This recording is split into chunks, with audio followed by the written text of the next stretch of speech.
So this is the new region I was talking about when in video number, whatever it was, a couple videos ago, when I said I would be entering, exploring a new area. This is it.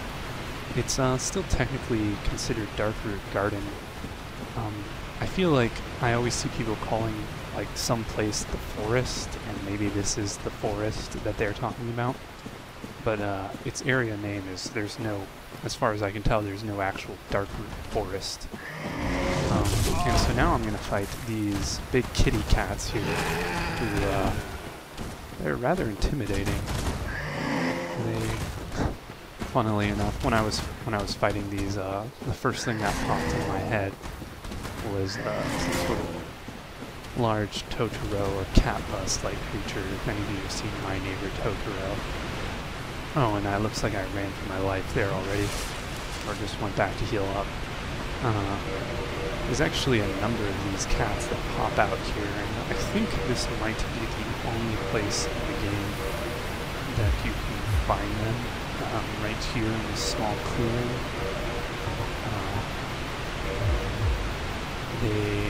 I'll let you see how much trouble I had with them. They certainly have a very interesting attack. That rolling thing, it's rather, I think it's a really cool looking animation. I don't know if you can tell from this video, but it actually kind of lagged my game up a bit when they did that. And here I start off with my spear again, my pointy stick, as one person called it. I think every other person who comments tells me to use the Drake sword. Probably an exaggeration, but yes, I think I will pull out the Drake sword shortly here. I still like the spear just because I do think it is good to, when you're first fighting an enemy and you don't know everything it can do, or you're not used to its attack patterns, I prefer to have my shield up pretty much at all times. Unlike the Drake sword, which does leave you vulnerable, and if you don't know the patterns perfectly, you can get attacked. But it looks like I already pulled it out here now.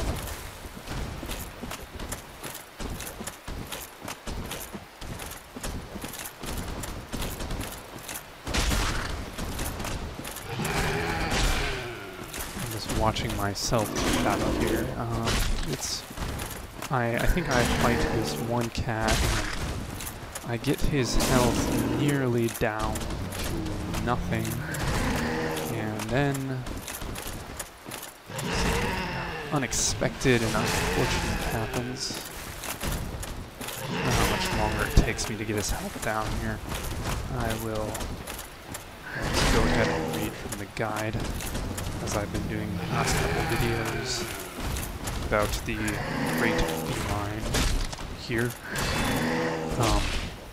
These great felines, they do not drop anything, according to the guide.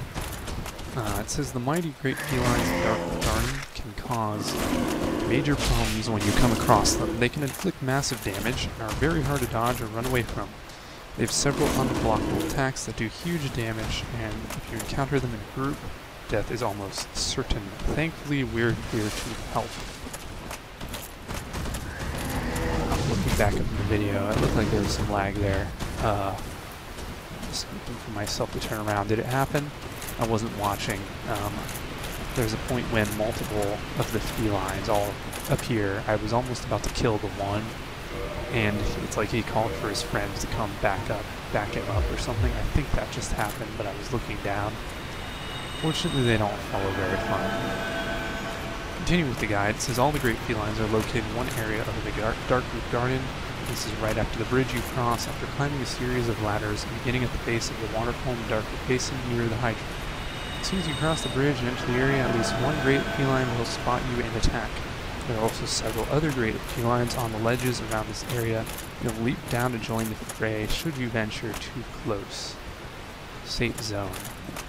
That is actually a very useful comment, and you'll see why in a second. This lags my game significantly right here. It doesn't look so bad in the video. I guess it does. When I'm playing, that was like off-white. And I thought I was going to get a little attacked there. But as you can see, like I've done to other enemies in this game, and you probably have too if you played it, there's like these cutoff points where the enemies are too dumb to follow you.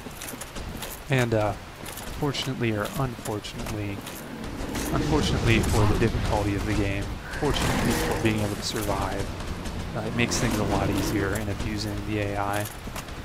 So I kind of abuse it here. Continue with the guide. Let's see, where was I? If you end up engaging more than one, immediately retreat back towards the bridge. The cutoff point for how far the felines will chase you is here, and they'll immediately stop pursuit and get into the bridge. Well, in my case, it seemed to be a lot closer.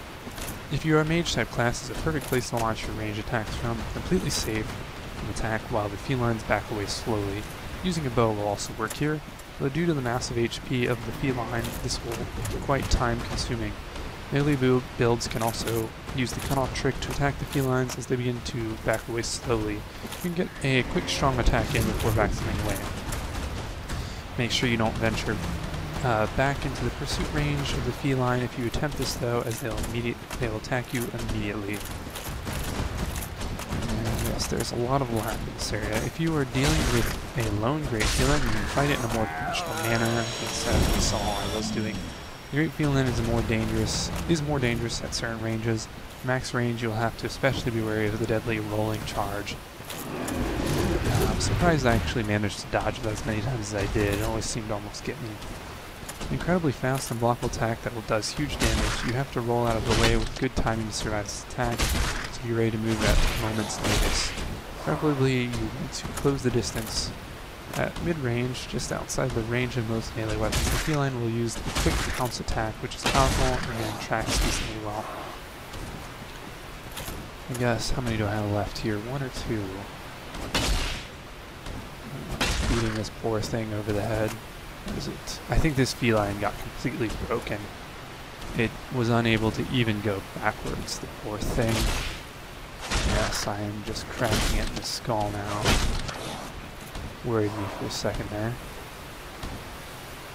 It says close range is where you'll want to be, and you'll be able to sidestep both the quick bite and feast attacks.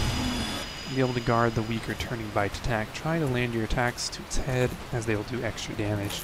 Sustained attacks will cause the feline to flinch, granting you extra time to do more damage. Make sure not to stay stationary, as the feast attack is an unblockable instant kill move. I don't think I'm not sure if that was feast, and I just missed it. I don't know. I don't think I got to see the feast attack, and sorry for the minor spoilers, but these cats fail to kill me, so you will not see the feast attack used on me. These are one-time enemies, as far as I can tell. This is the only place you will see them. They drop 2,000 souls. Have a few attacks: quick bite, turning bite, pounce, rolling charge, and beast, which says is an extremely powerful grab attack. Yes, I would say so. It is extremely powerful. It is instant kill. That is an interesting way to word it. And so I'm about done with the felines, and then I will venture deeper into the forest where I fight.